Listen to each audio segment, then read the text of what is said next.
CD 23.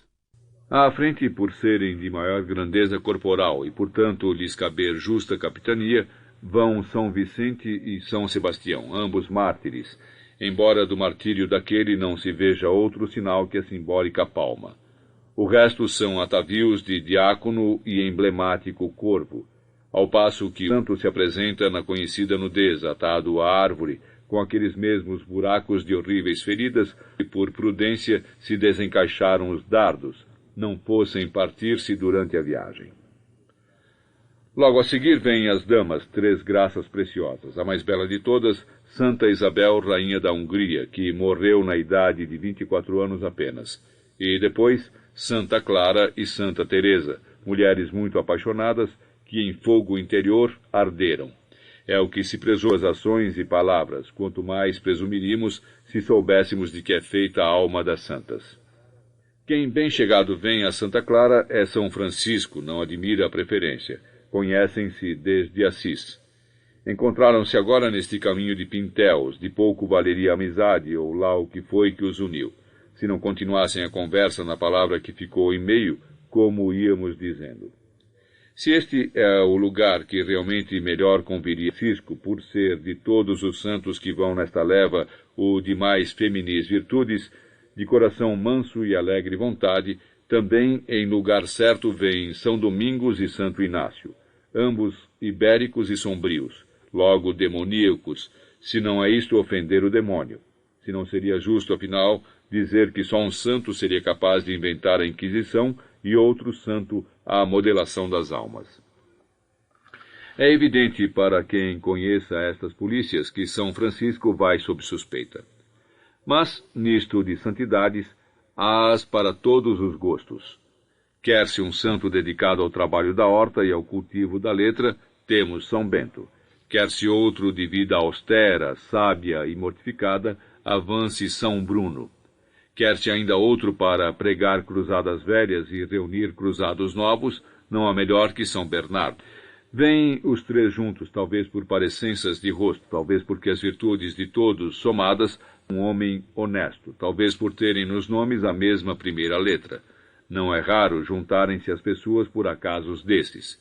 Quem sabe se não foi por esta precisa razão que se uniram algumas que conhecemos, como Blimunda e Baltazar, que, diga-se a propósito, falamos de Baltazar, é boieiro de uma das juntas que vão puxando São João de Deus, único santo português da confraria desembarcada da Itália em Santo Antônio do Tojal, e que vai, como quase tudo que se fala nessa história, a caminho de Mafra. Atrás de São João de Deus, cuja casa em Montemor foi visitada há mais de ano e meio por Dom João V, quando levou a princesa à fronteira, e dessa visita não se falou na ocasião própria, o que demonstra a pouca importância que damos às glórias nacionais. Oxalá o santo nos perdoe a ofensa da omissão.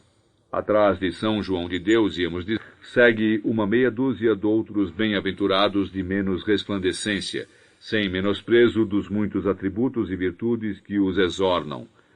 Mas todos os dias a experiência nos ensina que, não ajudando a fama no mundo, não se alcança a celebridade no céu.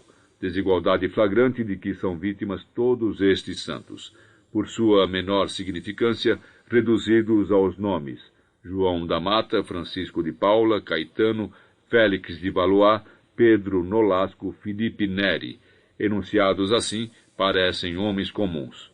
E vá lá que não se podem queixar. Vai cada qual no seu carro, e não a esmo, deitadinhos como os outros de 5 estrelas em macio leito de estopa, lã e sacos de folheto. Desta maneira, não se amarrota a prega, nem se torce a orelha. São estas as fragilidades do mármore, tão rijo parece. E com 2 pancadas, perde Vênus os braços. E nós vamos perdendo a memória. Ainda agora, juntamos Bruno, Bento e Bernardo a Baltazar e Blimunda. E esquecemos Bartolomeu de Gusmão ou Lourenço, como queiram, mas desprezado é que não. Bem certo é o que se diz: ai de quem morre 2 vezes, ai se não havia santidade verdadeira ou fingida que o salvasse. Já passamos Pintéus, vamos no caminho de Fanhões, 18 estátuas em 18 carros, juntas de bois à proporção, homens às cordas na conta do já sabido. Porém, não é isto aventura que se compare com a pedra de Benedictione. São coisas que só podem acontecer uma vez na vida. Se o engenho não engenhasse maneiras de tornar fácil o difícil, mais valia ter deixado o mundo na sua primeira brutidão. As populações vêm ao caminho festejar a passagem. Só estranham de ver os santos deitados, e nisso têm razão. Que mais formoso e edificante espetáculo não dariam as sacras figuras se viajassem de pé sobre os carros, como se fossem de andor. Até os mais baixitos, que não chegam a 3 metros, medida nossa, seriam avistados de longe, que fariam os dois da frente, São Vicente e São Sebastião, quase 5 metros de altura, gigantões atléticos, Hércules cristões, campeões da fé, olhando luto por cima dos valados e das copas das oliveiras, o vasto mundo. Então sim, seria isso religião que nada ficaria a dever à grega e à romana. Em Fanhões parou o cortejo porque os moradores quiseram saber, nome por nome, quem eram os santos que ali iam, pois não é todos os dias que se recebem, ainda que de passagem, visitantes de tal grandeza corporal e espiritual. Uma coisa é o cotidiano trânsito dos materiais de construção.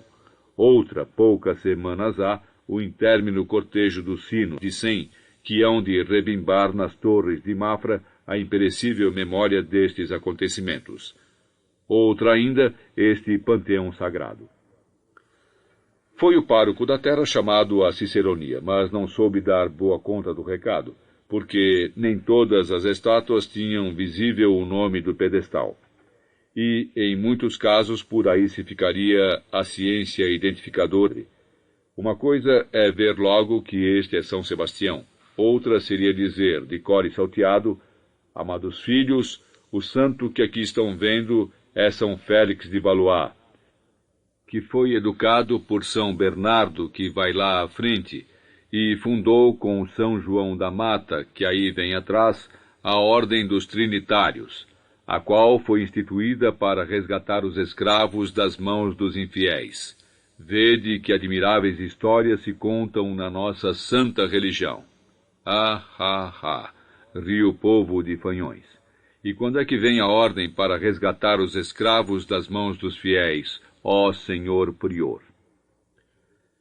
Vistas as dificuldades, foi o padre ao governador deste transporte e pediu consulta dos papéis de exportação que tinham vindo de Itália, sutileza que lhe valeu recuperar a abalada credibilidade.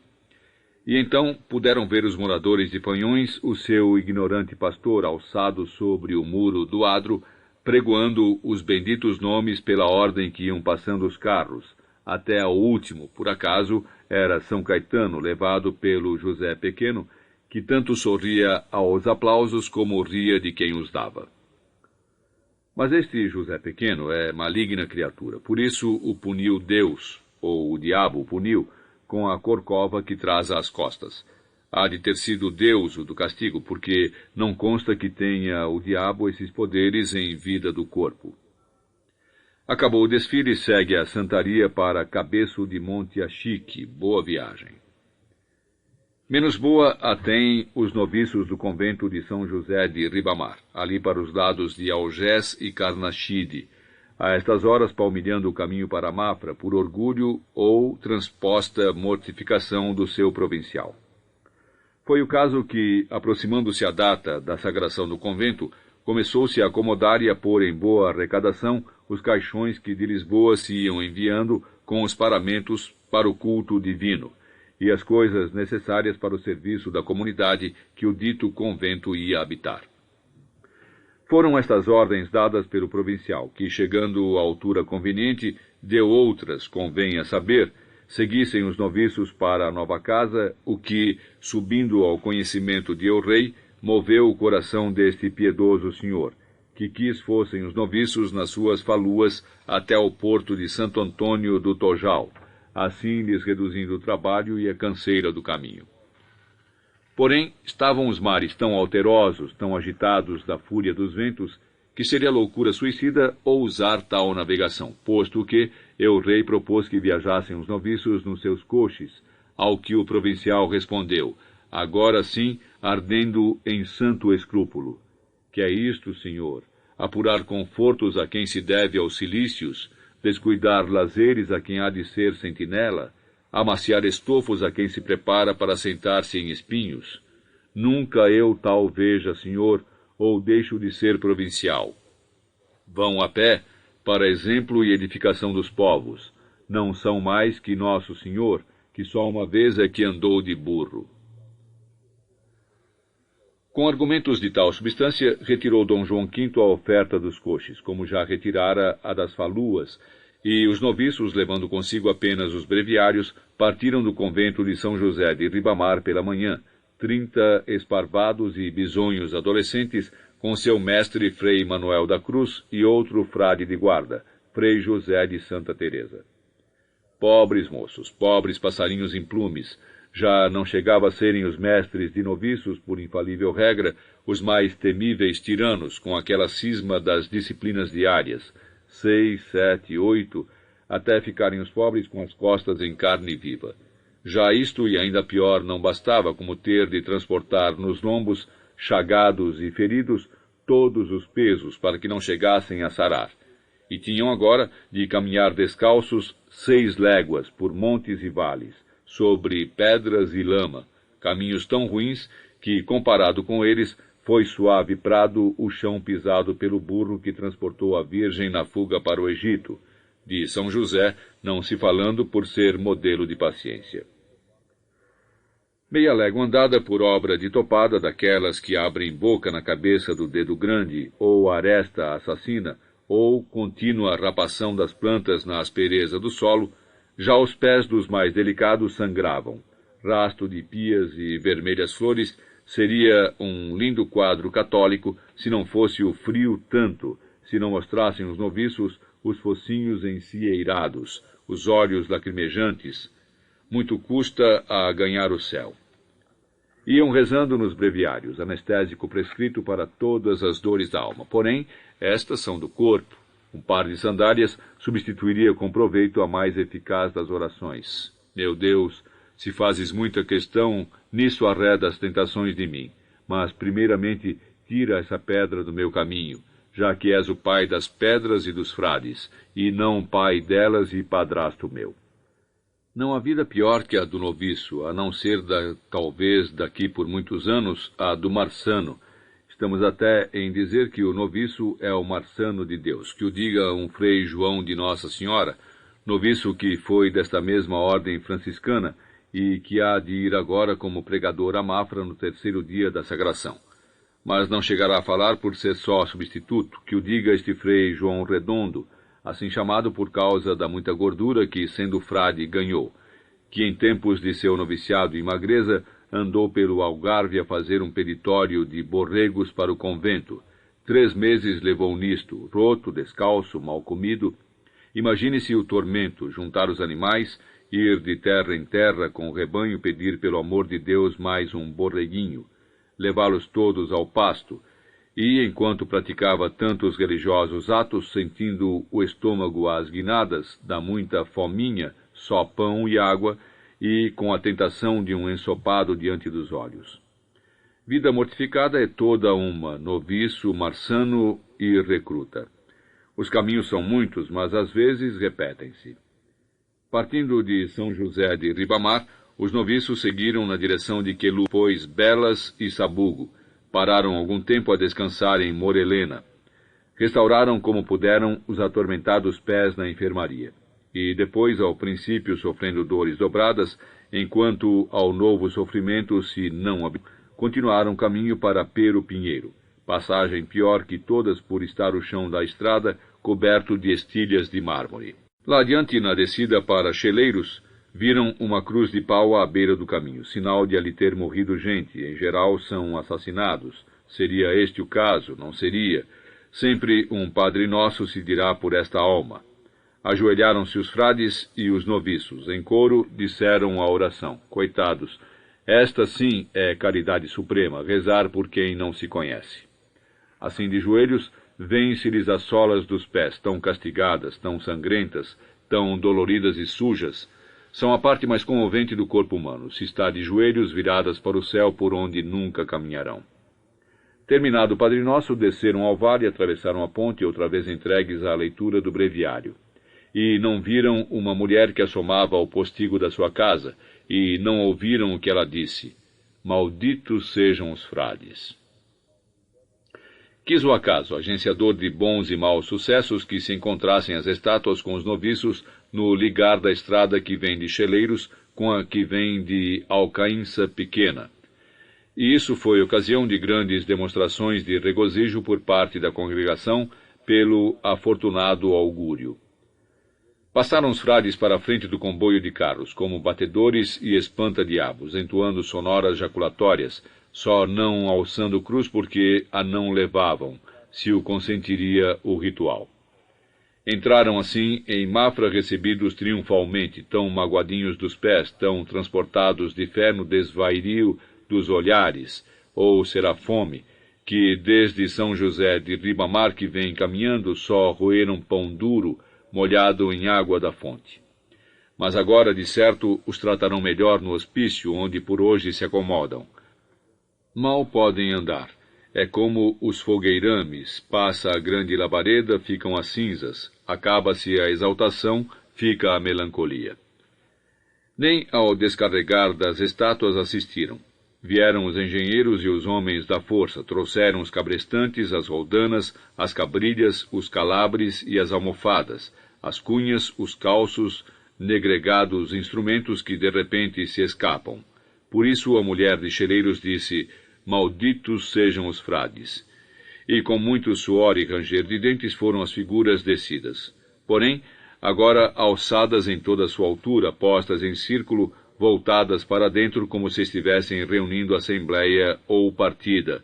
Entre São Vicente e São Sebastião estão as três santas, Isabel, Clara, Teresa. Parecem minorcas ao pé deles, mas as mulheres não se medem aos palmos, mesmo quando santas não são. Desce Baltazar ao vale, vai para casa. É certo que o trabalho ainda não despegou na obra, mas vindo ele tão esforçadamente de longe, desde Santo Antônio do Tojal, em um só dia, não esqueçamos, tem direito a recolher mais cedo, depois de descangados e pensados os bois.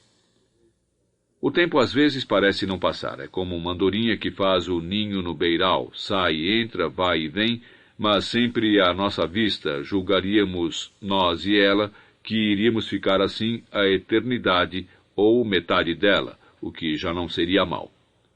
Mas de repente estava e já não está, mesmo agora a vi. Onde é que se meteu?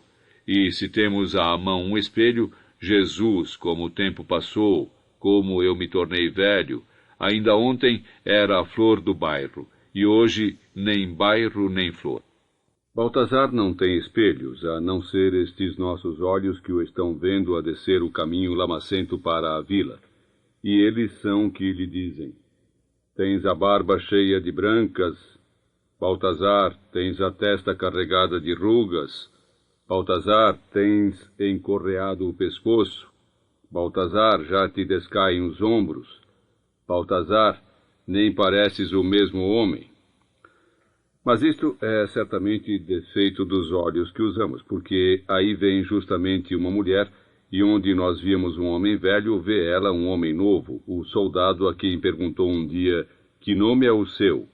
Ou nem sequer a esse vê, apenas a este homem que desce sujo, canoso e maneta, 7 sóis de alcunha, se a merece tanta canseira. Mas é um constante sol para esta mulher, não por sempre brilhar, mas por existir tanto, escondido de nuvens, tapado de eclipses, mas vivo, santo Deus. E abre-lhe os braços, quem abre-os ele a ela, abre-os ela a ele. Ambos são o escândalo da vila de Mafra. Agarrarem-se assim um ao outro na praça pública, e com idade de sobra, talvez seja porque nunca tiveram filhos, talvez porque se vejam mais novos do que são, pobres cegos. Ou, porventura, serão estes os únicos seres humanos que, como são, se veem. É este o modo mais difícil de ver. Agora que eles estão juntos, até os nossos olhos foram capazes de perceber que se tornaram belos.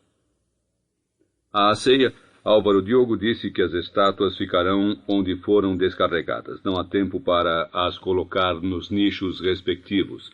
A sagração é já no domingo, e todos os cuidados e trabalhos serão poucos para dar à basílica um ar composto de obra acabada. Está concluída a casa da sacristia, mas sem reboco nas abóbadas, e, como ainda conservam o simples, se mandarão cobrir com pano de brim engessado, a fingir de guarnição de cal, para aparecer com mais asseio, e à igreja, como falta o zimbório, do mesmo modo se disfarçará a ausência. Álvaro Diogo sabe muito bem destas miudezas. De comum pedreiro passou a canteiro, de canteiro a lavrante, e, bem visto pelos oficiais e mestres de obra, sempre pontual, sempre diligente, sempre cumpridor, tão habilidoso de mãos como dócil de palavras, nada parecido com essa malta dos boieiros, arruaceira, quando calha, cheirando a esterco e suja dele, em vez desta brancura do pó do mármore que cobre os pelos das mãos e das barbas e se agarra à roupa para toda a vida. Assim será com Álvaro Diogo, precisamente para toda a vida, porém curta, que em breve tempo cairá de uma parede aonde não tinha que subir, não lhe exigia já o ofício. Foi lá para ajeitar uma pedra que das suas mãos saíra, e só por isso não podia estar mal talhada. Quase 30 metros de altura será a queda, e dela morrerá. E esta Inês Antônia, por ora tão orgulhosa do favor de que goza o seu homem, tornar-se-á numa viúva triste e ansiosa se lhe cairá agora o filho. Não se acabam as relações do pobre. Diz mais Álvaro Diogo que antes da sagração se mudarão os noviços para 2 casas já construídas por cima da cozinha. E, a propósito desta informação, lembrou Baltazar que, estando os rebocos ainda tão úmidos e correndo tão fria a estação, não iriam faltar doenças aos frades. E Álvaro Diogo respondeu que já havia braseiros ardendo noite e dia dentro das celas acabadas, mas que, mesmo assim, a umidade escorria pelas paredes. E as estátuas dos santos, Baltazar, deram muito trabalho a trazer. Nem por isso o pior foi carregar depois, com jeito e força, mais a paciência dos bois, viemos andando. A conversa esmorecia o lume na lareira. Álvaro Diogo e Inês Antônia foram se deitar. De Gabriel não falemos, que já estava a dormir quando mastigava o último bocado da ceia. Então Baltazar perguntou: "Queres ir ver as estátuas, Blimunda? O céu deve estar limpo e a lua não tarda aí." "Vamos," respondeu ela. A noite estava clara e fria. Enquanto a ladeira para o alto da vela, a lua nasceu enorme, vermelha, recortando primeiro as torres sineiras, os alçados irregulares das paredes mais altas e, lá para trás, o texto do monte que tantos trabalhos trouxera e tanta pólvora consumira. E Baltazar disse: "Amanhã vou ao Monte Junto ver como está a máquina. Passaram 6 meses desde a última vez. Como estará aquilo?" "Vou contigo. Não vale a pena. Saio cedo. Se não tiver muito que remendar, estarei cá antes da noite. Melhor é ir agora, depois são as festas da sagração. Se adrega de chover, ficam os caminhos piores." "Tem cuidado. Descansa. A mim não me assaltam ladrões nem mordem lobos. Não é de lobos ou ladrões que falo. Então, falo da máquina. Dizes-me sempre que me acautele. Eu vou e venho, mas cuidados não posso ter. Tem-nos todos, não te esqueças. Sossega, mulher, que o meu dia ainda não chegou. Não sossega o homem. Os dias sempre chegam." Tinham subido ao grande terreiro diante da igreja, cujo corpo rompia do chão, céu acima, isolado do restante da obra. O que havia de ser palácio era ainda e apenas o piso térreo, para um lado e para o outro, sobre ele se vendo umas construções de madeira para servirem às cerimônias que ali se iam dar. Parecia impossível que tantos anos de trabalho, 13, fizessem tão pouco vulto. Uma igreja inacabada, um convento que em 2 alas está levantado até o 2º andar. O resto pouco mais que a altura dos portais do primeiro. Ao todo 40 celas acabadas, em vez das 300 que vão ser precisas. Parece pouco, e é muito, se não demasiado. Uma formiga vai à eira e agarra numa pargana. Dali ao formigueiro são 10 metros, menos que 20 passos de homem. Mas quem vai levar essa pargana e andar esse caminho é a formiga, não é o homem. Ora, o mal desta obra de Mafra é terem posto homens a trabalhar nela em vez de gigantes. E, se com estas e outras obras passadas e futuras se quer provar que também o homem é capaz de fazer o trabalho que gigantes fariam, então aceite-se que leve o tempo que levam as formigas. Todas as coisas têm de ser entendidas na sua justa proporção: os formigueiros e os conventos, a laje e a pargana. Blimunda e Baltazar entram no círculo das estátuas. O luar ilumina de frente as duas grandes figuras de São Sebastião e São Vicente, as 3 santas no meio deles. Depois, para os lados, começam os corpos e os rostos a encher-se de sombras, até ao completo negrume em que se escondem São Domingos e Santo Inácio, e, injustiça grave, se já o condenaram, São Francisco de Assis, que merecia estar em luz plena ao pé da sua Santa Clara. Provera não se veja nesta insistência nenhuma insinuação de comércio carnal. E depois, se o tivesse havido, que é que tinha? Não é por isso que as pessoas deixam de ser santas, e com isso é que os santos ficam pessoas. Blimunda vai olhando, tenta adivinhar as representações. Umas sábias só de olhar uma vez, outras acerta após muito teimar, outras não chega a ter a certeza, outras são como arcas fechadas. Compreende que aquelas letras, aqueles sinais na base em que assenta São Vicente, estão explicando claramente para quem souber ler que nome ele tem. Com o dedo acompanha as curvas e as retas. É como um cego que ainda não aprendeu a decifrar o seu alfabeto relevado. Blimunda não pode perguntar à estátua: quem és? O cego não pode perguntar ao papel: que dizes? Só Baltazar, em seu tempo, pôde responder. Baltazar Mateus, os 7 sóis, quando Blimunda quis saber que nome é o seu. Tudo no mundo está dando respostas. O que demora é o tempo das perguntas.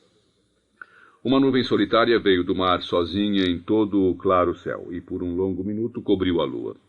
As estátuas tornaram-se vultos brancos, informes, perderam o contorno e as feições. Estão como blocos de mármore antes de as ir procurar e achar o cinzel do escultor. Deixaram de ser santo e santa, são apenas primitivas presenças, sem voz, nem sequer aquela que o desenho dá, tão primitivas, tão difusas na sua massa, como parecem as do homem e da mulher, que no meio delas se diluíram na escuridão. Pois estes não são de mármore, simples matéria viva, e, como sabemos, nada se confunde mais com a sombra do chão do que a carne dos homens. Sob a grande nuvem que devagar ia passando, distinguia-se melhor o brilho das fogueiras que acompanhavam a vigília dos soldados. À distância, a Ilha da Madeira era uma massa confusa, um gigantesco dragão deitado, respirando por 40.000 foles. Tantos os homens que ali dormem, mais os míseros das enfermarias onde não há um catre vago, salvo se estão os enfermeiros retirando alguns cadáveres.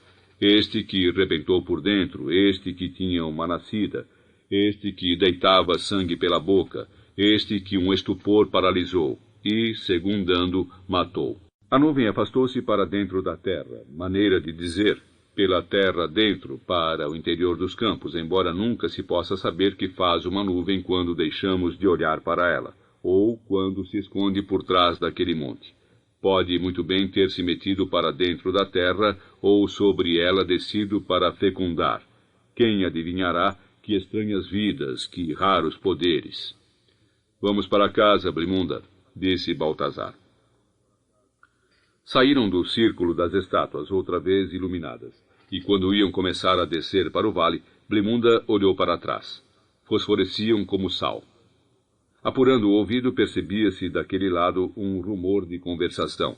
Seria um concílio, um debate, um juízo, talvez o primeiro desde que partiram de Itália, metidos em porões entre ratos e umidades, atados violentamente nos convéses, porventura, a última fala geral que poderiam ter, assim, à luz da lua, porque não tarda que sejam metidos em seus nichos. Alguns nunca mais tornarão a olhar-se de olhos nos olhos, outros só de revés, e outros vão continuar a olhar o céu. Parece castigo. Disse Blimunda: devem ser infelizes os santos, assim como os fizeram, assim ficam. Se isto é a santidade, que será a condenação? São apenas estátuas. Do que eu gostava era vê-las descer daquelas pedras e ser gente como nós. Não se pode falar com estátuas. Sabemos que nós lá se não falarão quando estão sozinhos. Isso não sabemos, mas se só uns com os outros falam e sem testemunhas, para que precisamos deles? Pergunto eu. Sempre ouvi dizer que os santos são necessários à nossa salvação. Eles não se salvaram? Quem te disse tal? É o que eu sinto dentro de mim. Que sentes tu dentro de ti? Que ninguém se salva, que ninguém se perde. É pecado pensar assim. O pecado não existe. Só há morte e vida. A vida está antes da morte. Engana-se, Baltazar. A morte vem antes da vida. Morreu quem fomos, nasce quem somos. Por isso é que não morremos de vez. E quando vamos para debaixo da terra? E quando Francisco Marques fica esmagado sob o carro da pedra? Não será isso morte sem recurso? Se estamos falando dele, nasce Francisco Marques. Mas ele não sabe, tal como nós não sabemos bastante quem somos. E apesar disso, estamos vivos. Blimunda, onde foi que aprendeste essas coisas? Estive de olhos abertos na barriga da minha mãe. De lá via tudo. Entraram no quintal. O luar já era cor de leite. Mais nítidas ainda do que se as marcasse o sol, as sombras eram negras e profundas. Havia ali uma velha barraca coberta de bunho apodrecido, onde, em tempos de maior abono, uma burra descansava dos seus trabalhos de levar e trazer.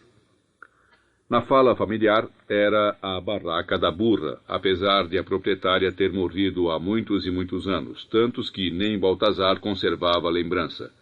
Andei montado nela, não andei, e assim duvidando ou dizendo, vou guardar o ancinho na barraca da burra, estava dando razão a Blimunda. Era como ver aparecer o animal com os seus ceirões ou com o rijo albardão, e a mãe dizendo lá de dentro da cozinha, vai ajudar o teu pai a descarregar. Ainda não era ajuda que valesse a pena, tão pequenino, mas ia se habituando aos trabalhos pesados. E, como todo esforço deve ter seu prêmio, escarranchava-o depois o pai no lombo úmido do animal e passeava-o pelo quintal. Afinal, sempre fui cavaleiro daquele cavalo. Para dentro da barraca o levou Blimunda. Não era a primeira vez que ele entrava a horas noturnas, ora por vontade de um, ora por vontade de outro. Faziam-no quando a necessidade da carne se anunciava mais expansiva, quando adivinhavam que não poderiam sufocar o gemido, o estertor, talvez o grito, com o escândalo dos discretos amplexos de Álvaro Diogo e Inês Antônia, e alvoroço insuportável do sobrinho Gabriel, forçado pela urgência a conciliar-se pecadoramente. A antiga e larga manjedoura que, nos tempos da sua utilidade, estivera fixada aos prumos da barraca à altura conveniente, estava agora no chão, meio desconjuntada, mas confortável como um leito real, afofada de palha com duas mantas velhas. Álvaro Diogo e Inês Antônia sabiam que serventia tinham estas coisas, mas fingiam ignorá-lo. Nunca lhes deu o capricho de experimentar a novidade. São espíritos quietos e carnes desambiciosas. Só Gabriel aqui virá ter encontros depois de mudadas estas vidas. Tão perto isso já vem e ninguém o adivinha. Talvez alguém, talvez Blimunda, não por ter puxado Baltazar para a barraca, sempre foi mulher para dar o primeiro passo, para dizer a primeira palavra, para fazer o primeiro gesto. Mas por uma ânsia que lhe aperta a garganta, pela violência com que abraça Baltazar, pela sofreguidão do beijo, pobres bocas. Perdida está a frescura, perdidos alguns dentes, partidos outros. Afinal, o amor existe sobre todas as coisas. Contra o costume, dormiram ali. Quando amanheceu, Baltazar disse, vou ao monte junto. E ela levantou-se, entrou em casa na meia escuridão da cozinha, procurou e encontrou algum alimento.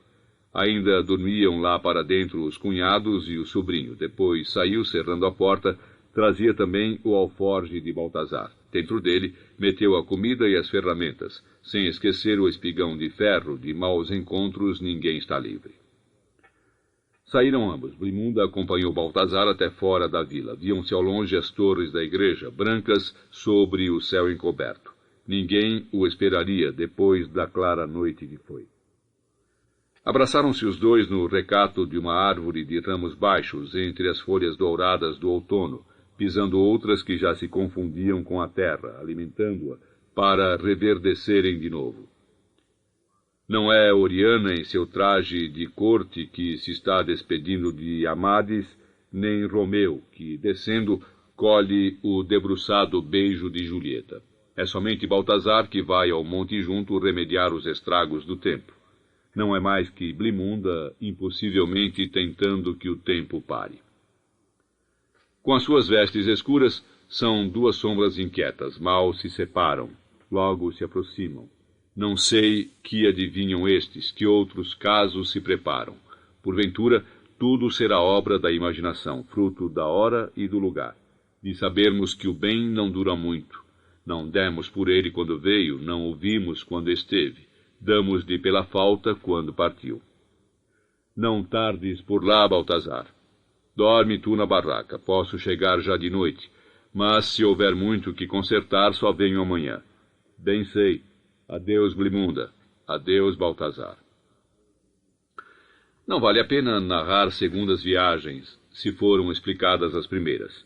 De quanto variou quem as faz, já se disse o bastante. De como mudam os lugares e as paisagens, basta saber que por lá passam os homens e as estações, e cada vez um poucochinho eles, casa, telheiro, courela, muro, palácio, ponte, convento, sebe, calçada, moinho, de vez radicalmente elas, como se fosse para sempre, primavera, verão, outono que é agora, inverno que não tarda. Baltazar conhece estes caminhos como a palma da sua mão direita. Descansou na margem da ribeira de Pedrúlios, onde um dia folgou com Blimunda, em tempo de flores, de malmiqueres nos incultos, de papoulas nas searas, de surdas cores nos matos. Pelos caminhos vai encontrando gente que desce para a Mafra, magotes de homens e mulheres que rufam tambores e bombos, que sopram gaitas, às vezes levando à frente um padre ou um frade, não raro um entrevado em andas, porventura será o dia da sagração assinalado por um ou mais milagres. Nunca se sabe quando quer Deus exercer as suas medicinas. Por isso devem os cegos, os coxos, os paralíticos andar em permanente romaria. Virá hoje Nosso Senhor. Quem sabe se me enganei na esperança, se calhar vou eu a Mafra, e é dia de ele descansar, ou mandou a mãe à senhora do cabo. Como é que pode uma pessoa se há de entender nesta retribuição de poderes? Porém, a fé nos há de salvar. Salvar de quê? Perguntaria Blimunda. Ao princípio da tarde chegou Baltazar às primeiras elevações da terra do Barregudo. Ao fundo erguia-se o monte junto, todo iluminado pelo sol que acabara de romper as nuvens.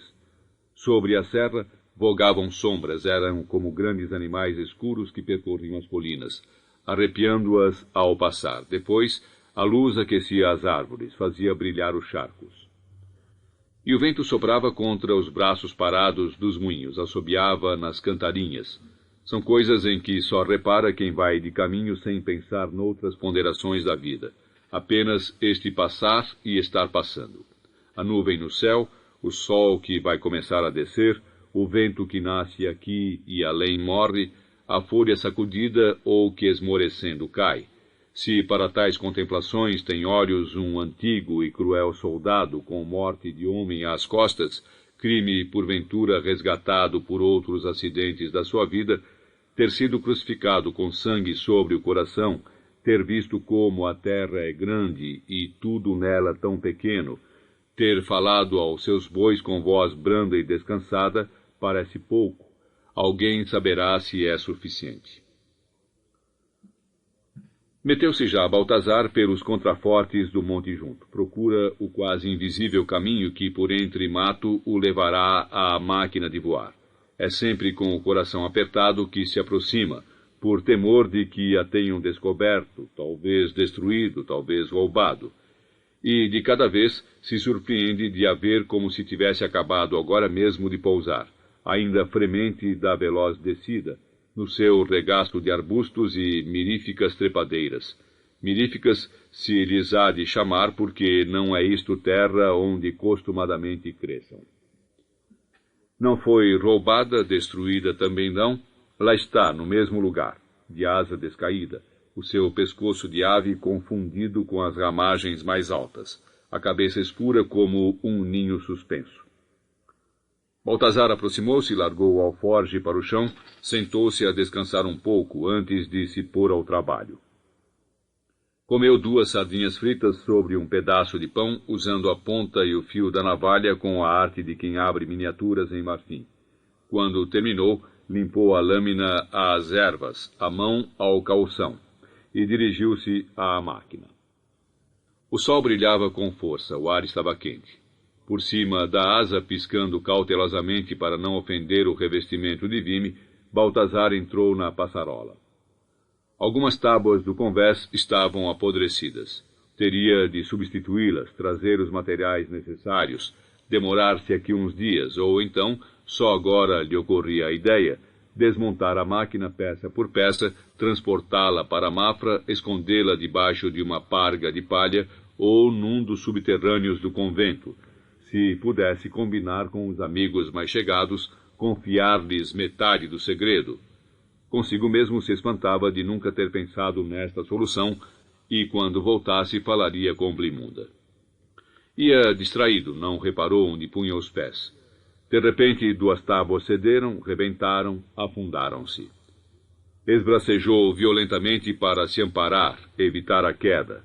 O gancho do braço foi enfiar-se na argola que servia para afastar as velas, e, de golpe, suspenso em todo o seu peso, Baltazar viu os panos arredarem-se para o lado com estrondo. O sol inundou a máquina. Brilharam as bolas de âmbar e as esferas. A máquina rodopiou 2 vezes, despedaçou, rasgou os arbustos que a envolviam e subiu. Não se via uma nuvem no céu.